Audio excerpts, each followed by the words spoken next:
ደደብ ሰውም ያልፍለት ዘመን ላይ ነን ያለ ነው። ደደብ ሁኑ። ድድብ ማለት ነው ስሙ። ማሰብ አቆሙ። የድድብና ውጤት የመሰገጥ ውጤት በአደባባይ ታይቷል። በፍሬው ተለይቷል። በፍሬው ተለይቷል ስንል መድረክ ላይ የተመለከታችሁት እውነት ለዛ ማሳያ ነው። አዋቂነት ኖረንበታል። እኔ አውቄ ማለት ነው ያገኘሁት ምንድን ነው? ዝምታ። አውቄ ያገኘሁት ምንድን ነው? መታሰር፣ ራሴን መቆጣጠር፣ መፍራት፣ መጨናነቅ። እንደዛ ቢሉኝስ ድድብ በቃ እንዴ። ደድቡ፣ ድድብ በሉ። ትምህርት ምንም አያስፈልጋችሁም። እንደነ ቅጣው እጅጉ የናሳው ኢንጂነር መታተር ዋጋ የለውም። ምክንያቱም ድድብ ያልኩኝ በረከት አሯራጭ ሆኛለሁ። በቃ በረከቴ ብቻ እንዲመጣልኝ ነው የምፈልገው። ሌላ ነገር ግዴታ የለኝም። ድድብ ማውራ ነገርም ለራሱ አላውቅም። በቃ እናገራለሁ። ግን ገደል ክተተውና ደድብ፣ የዛ ጊዜ ረብጣ በር ትቆጥራለህ ያሉት እና አዶናይስ ምን አሉ? ያጋስተ ቅድስት ሥላሴን 17 ዓመት ሙሉ በጭራሮ ግድግዳ መቆም መስማት ለተዋህዶ ልጆች ልብ የሚሰብር ትልቅ ሐዘን ነው። በሞቀ ቤት እየኖርን ወለሉ አፈር ግድግዳው ጭራሮ የሆነን ያጋስተ ቅድስት ሥላሴን ቤት ማሰብ ፈጽሞ የማይታሰብ ነው። እውነቱ ግን ይህ ነው። ሴቶች ነጠላቸውን፣ ወንዶች ፎጣቸውን እየጋረዱ ቅዱስ ቁርባን ሲቀበሉ ኖረዋል። የዛሬ 17 ዓመት ከጽላት ጋር የመጣ የተሰበረ ዣንጥላ የተቀደደ አልባስ ለመቀየር አቅም አንሷቸዋል፣ እጅ አጥሯቸዋል። አባቶች ይጣራሉ። ልጆች እንድትረዱን ስንል በአጋዕዝተ ዓለም ሥላሴ ስም እየጠየቅን ያለነ። እናቶች ድምፅ ያሰማሉ። መልስ እንስጣቸው። ለሊቦ ከምከም ወረዳ የመስኬ የቅድስት ሥላሴ ቤተ ክርስቲያን የበረከት ሥራ በጋራ እንነሳ። ሰላም ጤና ይስጥልን። በሀገር ውስጥና በመላው ዓለም የምትገኙ ወደ ቻናል የተከታታዮች ዛሬም እግዚአብሔር ፈቅዶ ተገናኝተናል። እንግዲህ ሰሞኑን አሁንም ድረስ እያነጋገረ ያለው የ2025 ክሬቲቭ አዋርድ ነው። እሱን ስናነሳ ደግሞ ከዛ ጋር ተያይዞ የሚነሱ ስሞች አሉ። ድድብናን ፕሮሞት የሚያደርጉ አለመማርን እንደ ትልቅ ነገር የሚቆጥሩ እና ኢትዮጵያ እንግዲህ በዘመኗ እንደዚህ ዘመን ተዋርዳለች ብሎ ማለት አይቻልም። እንደዛሬው ያፈረችበት ጊዜ የለም ብሎ በእርግጠኝነት መናገር ይቻላል። እንግዲህ የድድብና ውጤት ይህንን የምለው በምክንያት ነው። እንግዲህ አራቱንም ሽልማት ወይም ደግሞ አራቱንም አዋርድ ያገኘው አዶናይ በምን አይነት ሁኔታ ዝነኛ እንደሆነ ብዙዎቻችሁ የተረዳችሁት ስለሆነ እዛ ውስጥ ድጋሚ አልገባም። ነገር ግን የቲክቶክ አዋርዱ ክራይቴሪያ ወይም ደግሞ መመዘኛ መስፈርት ምን እንደሆነ በግልጽ ታይቷል። እርቃናቸውን ነውራቸውን በአደባባይ ያስተዋወቁ፣ እርቃናቸውን የመጡ እንደ ሴት የለበሱ ወንዶች፣ እንደ ሴት ስለ የወር አበባ የተናገሩ ወንዶች በአደባባይ የነገሱበት፣ በአደባባይ የፈመሱበት በእነሱ ቋንቋ ማለት ነው። ይሄ ዘመን ነው። ይሄ ደግሞ ሀገርን እንደ ሀገር ማዋረድ ብቻ ሳይሆን ቁልቁል ገፍትሮ የሚጥላት ተግባር ነው እና እንግዲህ የአዶናይና የመሰሎቹ ፍሬዎችን በአደባባይ ተመልክተናቸዋል። የድድብና ውጤት የመሰገጥ ውጤት በአደባባይ ታይቷል። በፍሬው ተለይቷል። በፍሬው ተለይቷል ስንል መድረክ ላይ የተመለከታችሁት እውነት ለዛ ማሳያ ነው። እርቃን መምጣት፣ ጾታን ቀይሮ መምጣት ማለት ይቻላል እንደ ሴት። አንዳንዶቹ ኦፍኮርስ ከረፈደም በኋላ ይቅርታ ጠይቋል። ጥሩ ነው ይቅርታ መጠየቅ። እኔ በዛ መንገድ አልተረዳሁትም ነበር፣ እኔ በዛ መንገድ አላየሁትም ነበረ፣ ነገር ግን ስህተት ነው፣ ከዚህ አንጻር አይወሰድብኝ ሲሉ በረፈደ ሰዓት ይቅርታ የጠየቁ ልጆችን ተመልክተናል። መልካም ነው። ይቅርታ መጠየቅ አዋቂነት ነው።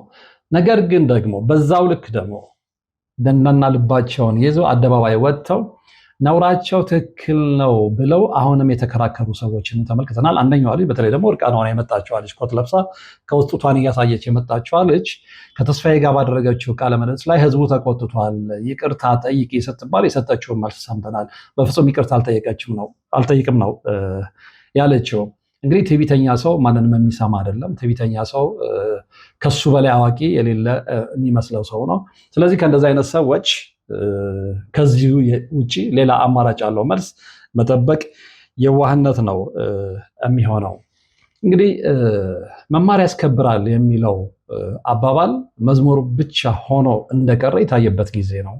አሁን ከዚህ በፊት መማር ያስከብራል የሚለውን መዝሙር ብዙዎቻችሁ እየሰማችሁ እንዳደጋችሁ እርግጠኛ ነኝ።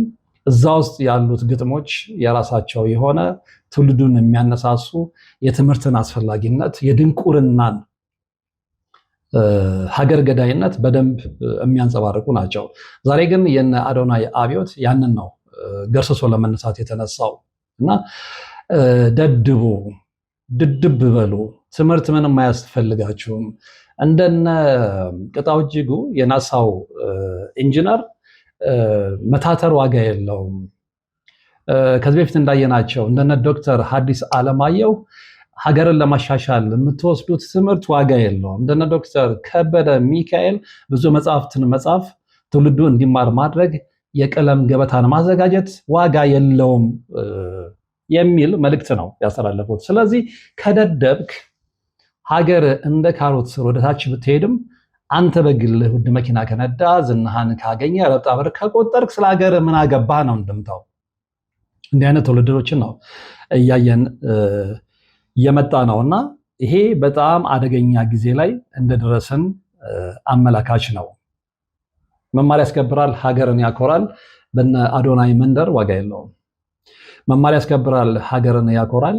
በነ አዶናይ የእብደት ዓለም ውስጥ ቦታ የለውም። እርግጠኛ ነኝ እጅግ በጣም በርካታ ተከታዮች አሉት። እነዚህ ተከታዮች ግን ምክንያታዊ ናቸው ወይ የሚለው ነገር ስንመለከት ትውልዱ በስሜት እየጋለበ እንደሆነ በደንብ የተመለከትንበት ጊዜ ላይ ነው።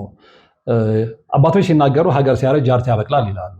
ስለዚህ አሁን ሀገር እያረጀች ነው። ሀገር ተረካቢ ዜጋ እያጣች ነው። ስለዚህ ጃርቶችን እያበቀለች ነው።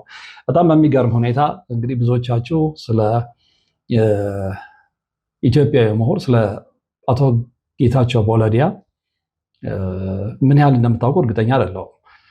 ጌታቸው ቦለዲያ በኢትዮጵያ ብቻ ሳይሆን በዓለም አቀፍ ደረጃ በተለይም ደግሞ ምስራቅ አፍሪካ ላይ በጣም ስማቸው የናኘ ታላቅ ኢትዮጵያዊ ምሁር ነበሩ።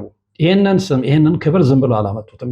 ለራሳቸውም ለሀገራቸውም ይህንን ክብር ያመጡት ስለተማሩ፣ ስለተመራመሩ፣ የትምህርትን ጥቅም አውቀው ጥረት ስላደረጉ ነው። ነገር ግን አሁን ማህበራዊ ሚዲያ ላይ ሄዳችሁ ስለ ጌታቸው ቦለዲያ ኢንፎርሜሽን ብትፈልጉ ዓለም ያደነቀው አፍሪካ ያደነቀው ለሀገሩ እንደ አይን ብሌን ይታይ የነበረ ኢትዮጵያ የምሁርን ባዮግራፊ ብትፈልጉ ከ3 እና ከ4 መስመር ውጭ አታገኙም። ምክንያቱም ሀገር አርጅታ ጃር ታብቅላለች። ይሄ በአቋራጭ መንገድ መክበር የፈለገ ትውልድ ለእንደዚህ አይነት ሰዎች ሀገራቸውን ከፍ ላደረጉ ሰዎች ሀገራቸውን ከሌላው እኩል ለማድረግ ጥረት ላደረጉ ሰዎች ቦታ አለመስጠት ብቻ ሳይሆን ድድብናውን እንደ ትልቅ ነገር ቆጥሮ ስለተቀበለ ሀገር አሁን በምን አይነት ደረጃ ላይ እያለች እንደሆነ በተግባር እየተመለከትነው ነው። ለዚህም ነው ኢትዮጵያ በዘመኗ እንደዛሬው ያፈረችበት ጊዜ የለም ያልኩት። ትዕቢተኛ ትውልዶችን እያፈራች ነው። ድድብናን ፕሮሞት የሚያደርጉ የድድብና ዋንን ሌክቸር የሚሰጡ ወጣቶችን እየተመለከትን ነው። አላዋቂነታቸውን በአዋቂነታቸው የሚደብቁ በዛም ደግሞ በጣም ዝናቸው ከፍ ብሎ እያደገ ሲሄድ እንግዲህ ተመልክተናል። ራሳቸውን ወደፊት ከሚመጣው ቴዎድሮስ ጋር ያነጻጸሩትም እንደነ አዶናይ አይነት ሰዎችንም ተመልክተናል። እና ይሄ ያለ አዋቂነት ውጤት ነው፣ እንግዲህ የገለባነት ውጤት ነው። ሌላ ምንም ሊባል አይችልም። በጣም በሚያሳዝን ሁኔታ ግን ይህንን እውነት የሚናገሩ ሰዎች የተለያዩ ማህበራዊ ሚዲያዎችን እያየሁ ነበረ። ልክ ናችሁ ከመባል ይልቅ ሲወቀሱ ነው የተመለከትኩት። ነው ሀገር የሚገሉ አዋቂ መስለው አዋቂ ያልሆኑ ሰዎች እንዳሸን እየፈሉ ነውና በጊዜ ኃይል ሊባሉ ይገባል የሚል አስተያየት የሰጡ ሰዎች ሲወቀሱ ነው የሰማነውና ይሄ በጣም አደገኛ ወቅት ላይ እንዳለን አመላካች ነው። ቅድም ብያቸዋለሁ። እነ ዶክተር ከበደ ሚካኤል፣ እነ ዶክተር ሐዲስ ዓለማየሁ፣ እነ ዶክተር ጌታቸው በወለዲያ ኢትዮጵያን ሌሎች ምሁራን ሀገራቸውን ካደረሱበት ተርታ ያሰለፉ ሰዎች ናቸው። ዛሬ ግን ስለነሱ የሚያውቀውን ትውልድ ቁጥር በአሃዝ ሰርተን እናምጣ ብንለው በጣም ጥቂት ነው። ነግሬያችኋለሁ። ማህበራዊ ሚዲያን ስትከፍቱ ኖቲፊኬሽን የሚያመጣላችሁ ሀገርን የሚገሉ ድድብናን የሚሰብኩ እንደነገርኳችሁ ዋን ሌክቸር የሚሰጡ ሰዎች ናቸው እንጂ የእነዚህ ሰዎች ባዮግራፊ አይደለም። ምን ያህል ሀገር በጣም ቁልቁል እየወረደች እንደሆነ አመላካች ነው። ለመጪው ትውልድ በጣም እፈራለሁ። ከምሬ ነው የምላቸው። መጪው ትውልድ ይሄንን እየተከተለ የሚመጣ ከሆነ በጣም አደገኛ ሁኔታ ሊፈጠር እንደሚችል በፍጹም መገመት አይከብድም። እንደውም የማህበራዊ ሚዲያውን አልጎሪዝም በጣም በሚገርም ሁኔታ አንድ ማህበራዊ ሚዲያ ላይ ተመልክቻለሁና በፍቃዱ ኃይሉ የጻፈውን ጽሁፍ ብናነብ ለዚህ መርሃ ግብራችን አይነተኛ ማጀቢያ ይሆነናል ብዬ ነው የማስበውና ምንድነው የሚለው በፍቃዱ ኃይሉ ሰግጥና ፈመስ ክራኪንግ ዘ አልጎሪዝም ኮድ በሚለው ጽሁፉ ላይ እንዲህ ይለናል። ትናንትና ማታ በአርቲስት ቲቪ የቲክቶክ ክሪኤቲቭ አዋርድ ሲተላለፍ በኢቲቪ ደግሞ ጠቅላይ ሚኒስትሩ በመደመር መንግስት ዙሪያ የሰጡት ማብራሪያ የተላለፈ ነበር። ዩቲዩብ ላይ አርቲስት ቲቪ 63000 የቀጥታ ተመልካች ሲያገኝ የኢቲቪ 700 ብቻ ነበረው። ይህን ስጽፍ ያኛው 600,000 ተመልካች አልፎ ይሄኛው 6000 ላይ ቆሟል። ይህንን የተጋነነን ልዩነት ከፈጠሩት ምክንያቶች ዋነኛው አዶናይ እና ዩቲናስ የተባሉት የትልቁ ሽልማት እጩ ደጋፊዎች ባደረጉት ፉክክር ነው።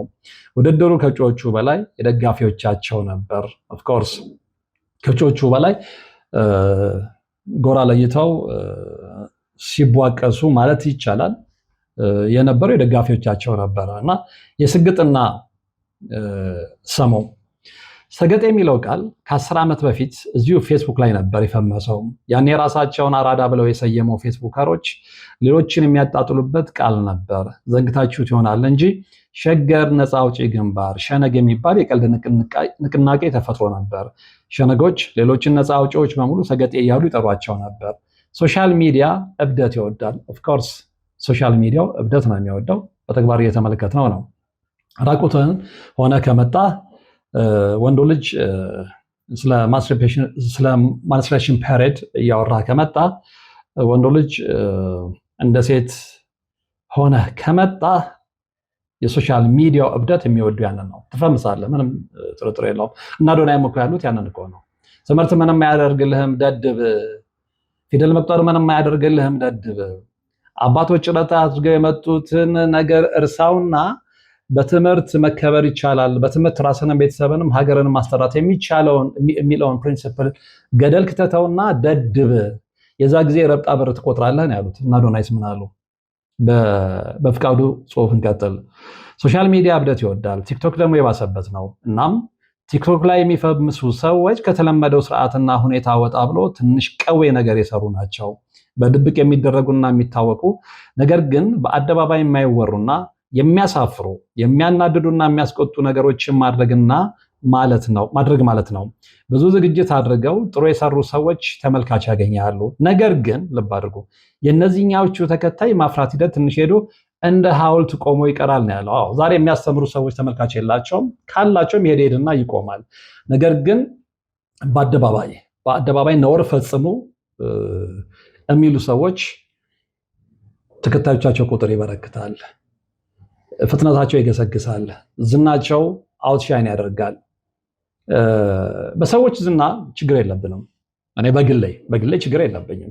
ሰዎች ለፍተው የብዙ ሰው ፍላጎትም ኢንተረስትም ስለሆነ ማለት ነው።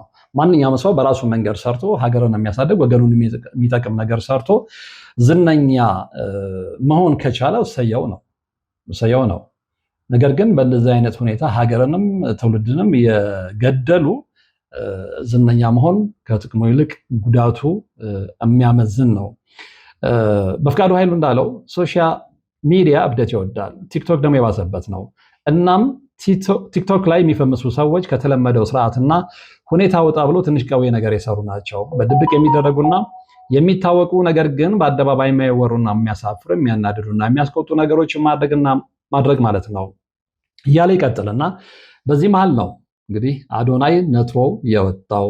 ሰግጥና ፈምስ የሚለው ቃሉ መታወቂያ ሰንደቅ ዓላማው ሆኗል። መጀመሪያ እሱም ሲናገር ይህንን ያለ ይሉኝታ ያለ ሀፍረት ራስን መሳቂያና መሳለቂያ በማድረግ የሰውን ትኩረት ስለመሳብ ነው ያወራው።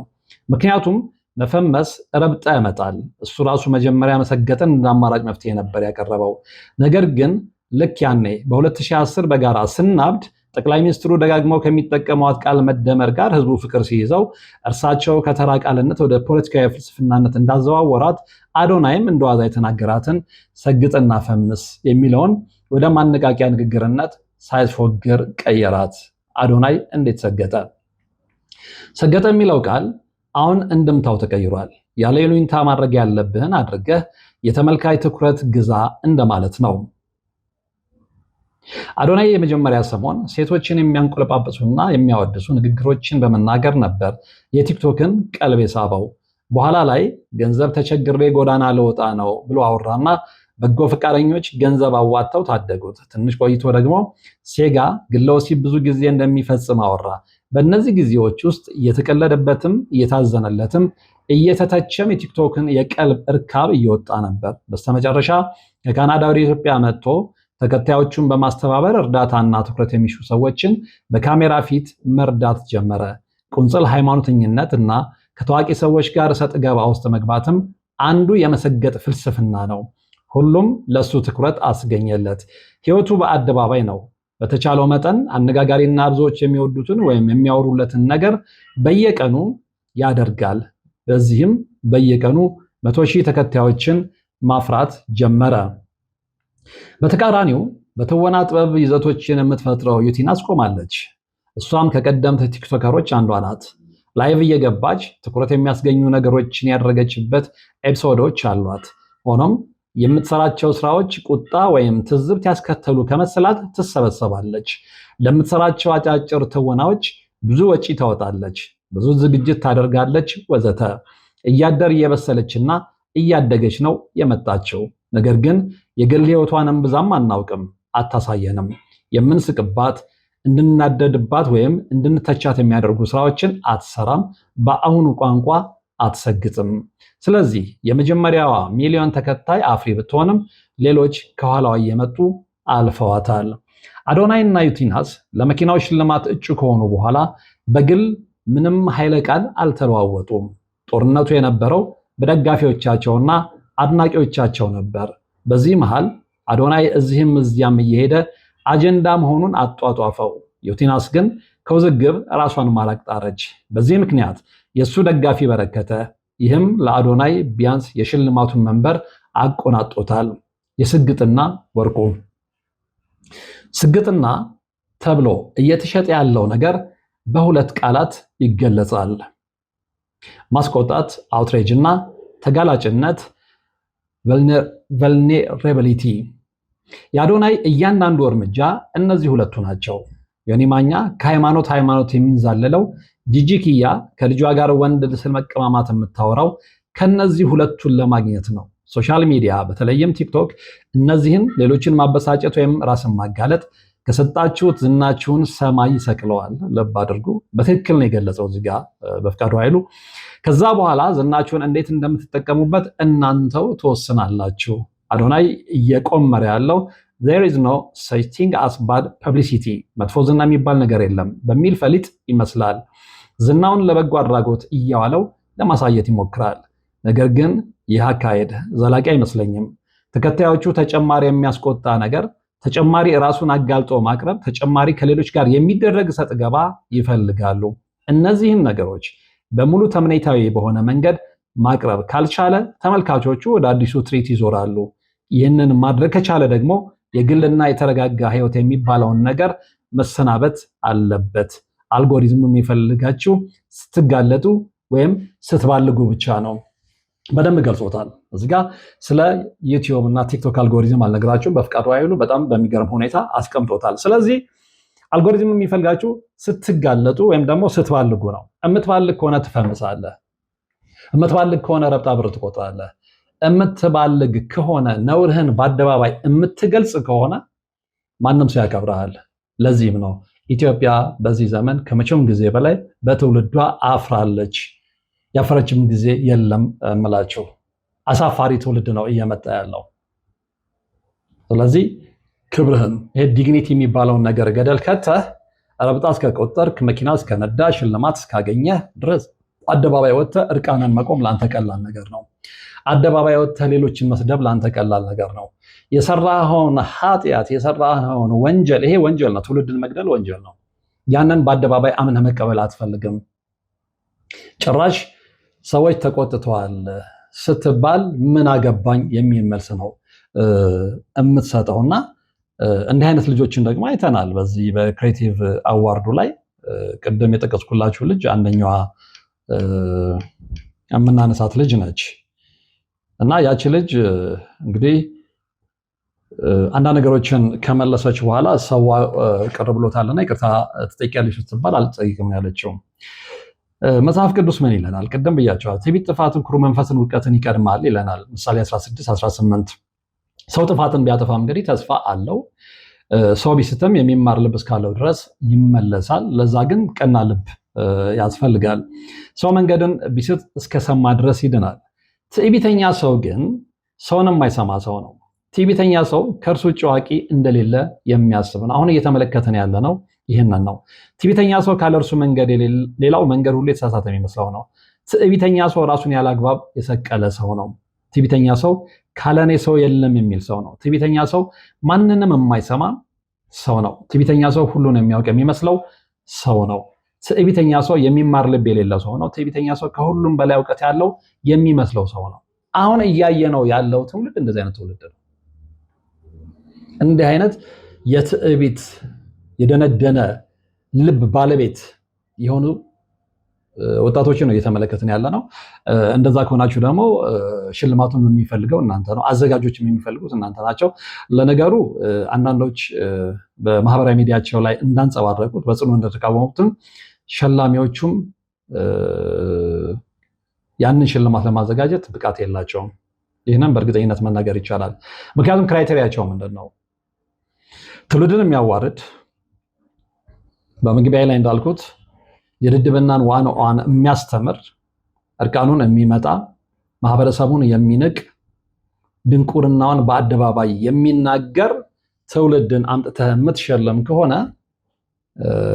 ጎዳናችን በምን አይነት ሁኔታ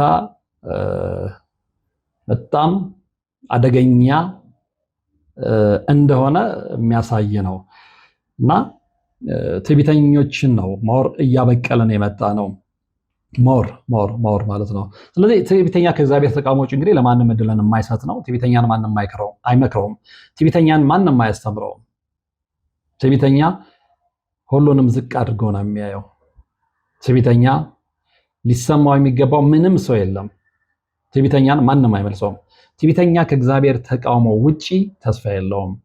ስለዚህ እግዚአብሔር ትዕቢተኛን ሌላ ምንም ማድረግ ስለማይችል ይቃወመዋል። ትዕቢተኛ ማንም ስለማይሰማ እግዚአብሔር ትዕቢተኛ ፊት ይቆማል። ከዛ በኋላ የራሱን ፍርድ ይሰጣል እና በዚህ ውስጥ እንግዲህ እየተመለከትን ነው። ብዙ ትዕቢተኞችን እየተመለከትን ነው። ለማንም ግድ የሌላቸውን፣ ለማንም የማንንም ምክር የማይሰሙትን። ስለዚህ መጽሐፍ ቅዱስ ምን ይለናል? እንዲሁም ጎበዞች ሆይ ለሽማግሌዎች ተገዙ፣ ሁላችሁም እርስ በርሳችሁ የተዋረዳችሁ ትሕትና እንደ ልብስ ታጠቁ። እግዚአብሔር ትዕቢተኞችን ይቃወማልና ለትሑታን ግን ጸጋን ይሰጣል። ትዕቢተኛ ከሁሉ በላይ ራሱን አዋቂ ስለሚያደርግ ትዕቢተኛ ከማንም ሊማር አይችልም። ትዕቢተኛ የሚማረው በመስማት አይደለም። ትዕቢተኛ የሚማረው በጥፋት ብቻ ነው። ሌላ የሚመለስበት ምንም መንገድ ስለሌለው ትዕቢተኛ የሚመለሰው በውድቀት ብቻ ነው። አትጠራጠሩ። አሁን ሀገራቸውን በዚህ ደረጃ እያወረዱ የመጡ ሴጋምቱ ስላሉ የተሸለሙ፣ ይቅርታን ጠይቅም ስላሉ የተሸለሙ፣ እርቃናቸውን ስለመጡ የተሸለሙ፣ ነውራቸውን በአደባባይ ስለገለጹ የተሸለሙ፣ ሰዶማዊነትን ስላንጸባረቁ የተሸለሙ ሰዎች መጨረሻቸው ውድቀት ነው። በጣም የሚያሳዝነው ግን እነሱን እየተመለከቱ የሚመጡ እነሱን እንደ ሮል ሞዴል ተከትለው የሚመጡ በርካታ ትውልዶች ከታች እየመጡ ስለሆነ ለነሱ መጠንቀቅ በእጅጉ ያስፈልጋል። የትምህርትን አላስፈላጊነት የነገሩን ሰዎች ወደኋላ ተመልሰው ቅድም የጠቀስኳቸውን ለኢትዮጵያ ክብር፣ ለኢትዮጵያ መታፈር ትልቅ አስተዋጽኦ ያደረጉትን ሰዎች ማንነት በደንብ ያጠኑ። ለነገሩ ይሄ ትውልድ ለእንደዚህ አይነት ነገር ጊዜ የለውም። በአቋራጭ ለመሄድ ነው እንጂ ለማንበብ ታሪክን ለመመርመር ጊዜ የለውም እና ለዛም ነው ሀገር ሲያረጅ ጃርት ያበቅላል የተባለው እና ለዛ ጊዜ ቢኖራቸው ኖሮ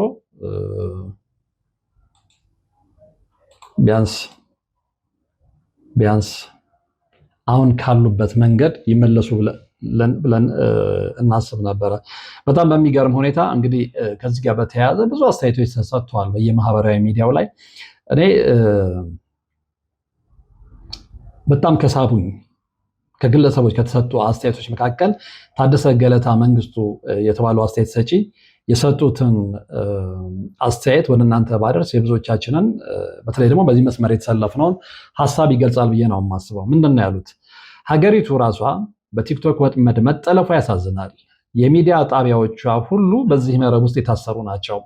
ትልቁ ገቢያቸው ከዩቲዩብ የሚለቅሙት ሳንቲም ይመስል ትውልድ ላይ ከመስራት ይልቅ ገንዘብ በመስራት ላይ ያተከሩ ናቸው። ይሄ ደግሞ ሀገሪቱ የተለየ እይታና ብቃት ያላቸው የበሰሉ የሚዲያ ሙያተኞች እንዳላፈራች በግልጽ የሚያሳይ ነውና እያየን ላለነው ትውልድ ብክነት ተጠያቂ ናቸው።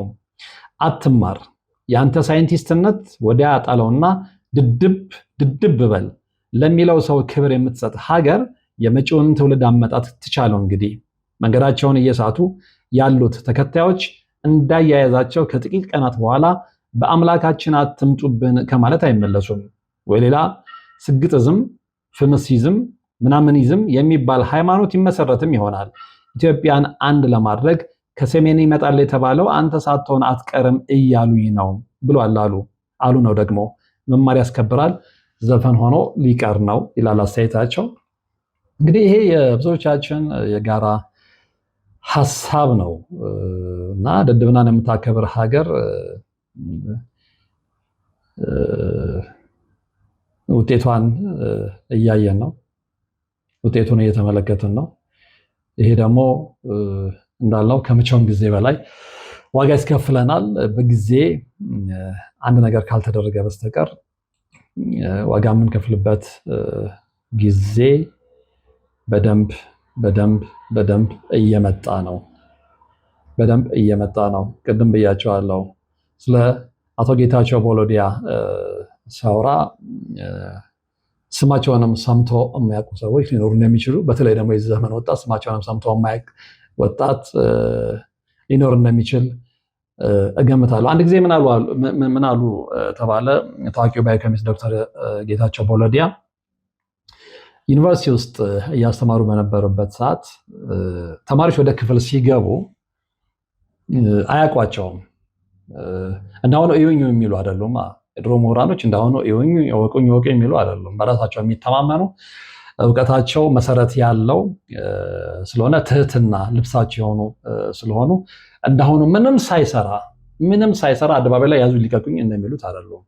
ምንም ሳይሰራ ስላላወቃችሁኝ ብሎ እንደሚጣሉት አይደሉም እና ገፍትሯቸው ይገባሉ። ገፍትሯቸው ሲገቡ ምን አሉ ነው የተባለው? ድሮ እረኞቹን ይልኩብን ነበር፣ አሁን ጭራሽ ከብቶቹን መላክ ጀመሩ ያሉ አሉ።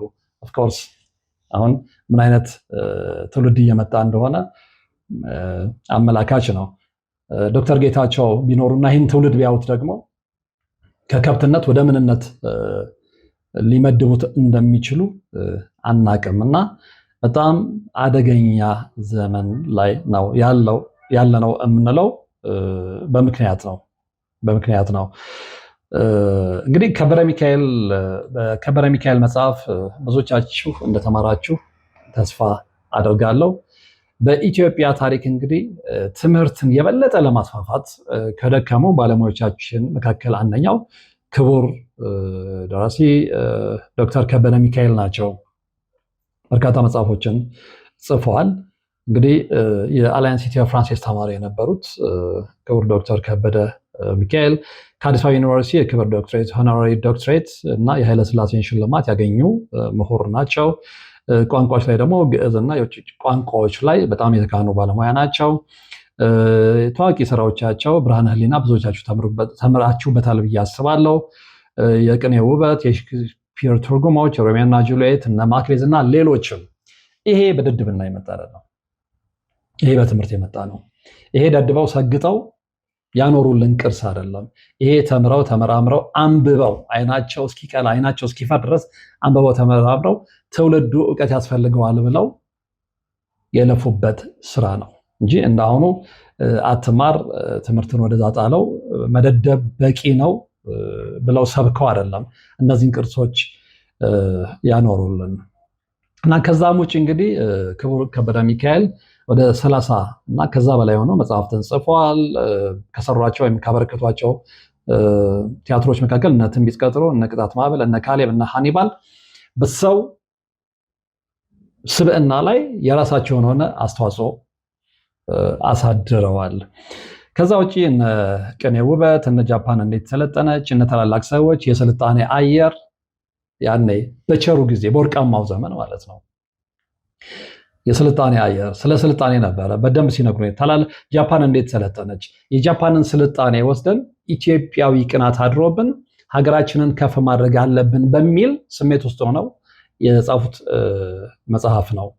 እነ ቅኔ ውበትን ያነበባችሁ እነ ታሪክና ምሳሌ የተማራችሁበት ሰዎች በዛን ሰዓት የነበረው ለትምህርት የነበረው ፍላጎት ለትምህርት የነበረው ኢንተረስት የቱ ጋር ደርሶ እንደነበረ በደንብ ተረዳላችሁ ብዬ አስባለሁ። እና እንግዲህ እንደነዚህ አይነት ሰዎችን ባየንበት ሀገር እሳቸው ብቻ አይደሉም። በነገራችን ላይ ክቡር ዶክተር ሐዲስ ዓለማየሁም እንግዲህ እነዚህ ግንባር ቀደም ስለሆኑ ነው እንጂ በርካታ ለሀገራቸው በጣም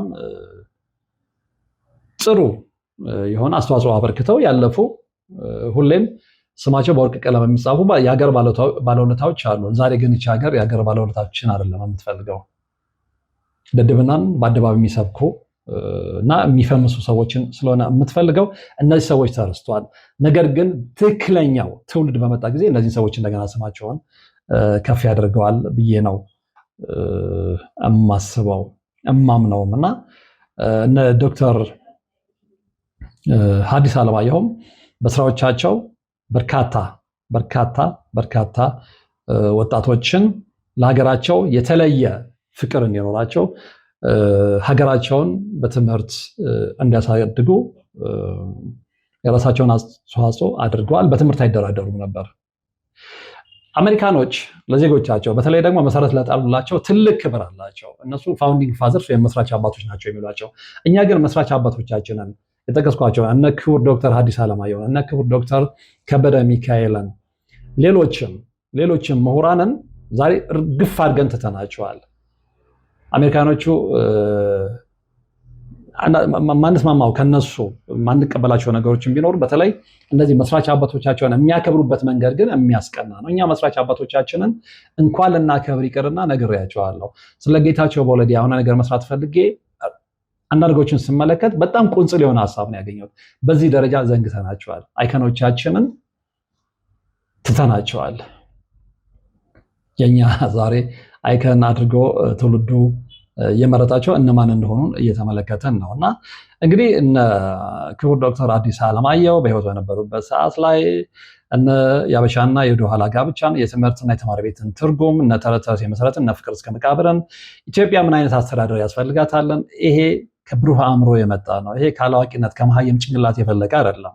እነ ወንጀለኛው ዳኛን፣ እነ ይልምጃትን፣ እነ ትዝታን እነዚህን ሁሉ ስራዎች አበርክተውልን ዛሬ ግን ትውልዱ መክኖ ቀርቶ እነዚህን ገደል ከቶ ድድብናን በአደባባይ በጸጋ እየተቀበለ ነው። ድድብናን በአደባባይ የሰበኩ ሰዎችን ስትናገሩ እነሱ ትክክል ናቸው ብሎ በጅምላ የሚፈርድ ትውልድን እየተመለከትን ነው። ስለዚህ ፍሬው ምን እንደሆነ በተግባር እየተመለከተው ነው። ግን ሀገር በዚህ መንገድ ትቀጥላለች ወይ? ሀገር በዚህ መንገድ ነው መሄድ ያለባት ወይ? ትውልዱ በዚህ መንገድ ነው ወይ መሄድ ያለበት? ይሄ የሁላችንም የቤት ስራ ነውና በዚህ ላይ የተሰማችሁን አስተያየት በሀሳብ መስጫው ሳጥን ላይ ብታስቀምጡልኝና በፊት የነበረውን የኢትዮጵያ አሁን ፖለቲካውን ተውት፣ እዛ ውስጥ አንገባም፣ እኛ ፖለቲሻኖችም አይደለንም። ነገር ግን በትምህርት ሀገርን ከማሳደግ አንባቢ ትውልድን ከመፍጠር ለሀገሩ ፍቅር ያለውን ትውልድ ከመፍጠር አንጻር አሁን ያለውንና ቀደም ያለውን ጊዜ ስታነጻጽሩ ምን አይነት ስሜት ነው የሚሰማቸው? ይህንን ለቤት ስራ ሰሩትና የሚሰማቸውን የራሳቸውን አስተያየት በሀሳብ መስጫው ሳጥን ውስጥ አስቀምጦልኝ። ነገር ግን በዚህ አይነት መንገድ መሄዱ ሀገርን ከመቼም ጊዜ በላይ ያዋርዳልና ቆም ብለን ልናስብ ይገባል የሚለው የዛሬ መርሃ ግብሬ ማሳረጊያ ነው። አብራችሁን ስለነበራችሁ አብራችሁን ስለሆናችሁ ከልብ አመሰግናለሁ። በቀጣይ በሌላ መርሃ ግብር ነው የምንገናኘው። እስከዛው ግን በያላችሁበት ሰላም። የአጋዕዝተ ቅድስት ሥላሴን 17 ዓመት ሙሉ በጭራሮ ግድግዳ መቆም መስማት ለተዋህዶ ልጆች ልብ የሚሰብር ትልቅ ሐዘን ነው። በሞቀ ቤት እየኖርን ወለሉ አፈር ግድግዳው ጭራሮ የሆነን የአጋዕዝተ ቅድስት ሥላሴን ቤት ማሰብ ፈጽሞ የማይታሰብ ነው። እውነቱ ግን ይህ ነው። ሴቶች ነጠላቸውን፣ ወንዶች ፎጣቸውን እየጋረዱ ቅዱስ ቁርባን ሲቀበሉ ኖረዋል። የዛሬ 17 ዓመት ከጽላት ጋር የመጣ የተሰበረ ዣንጥላ የተቀደደ አልባስ ለመቀየር አቅም አንሷቸዋል፣ እጅ አጥሯቸዋል። አባቶች ይጣራሉ። ልጆች እንድትረዱን ስንል በአጋዕዝተ ዓለም ሥላሴ ስም እየጠየቅን ያለነ። እናቶች ድምፅ ያሰማሉ፣ መልስ እንስጣቸው። ለሊቦ ከምከም ወረዳ የመስኬ የቅድስት ሥላሴ ቤተ ክርስቲያን የበረከት ሥራ በጋራ እንነሳ።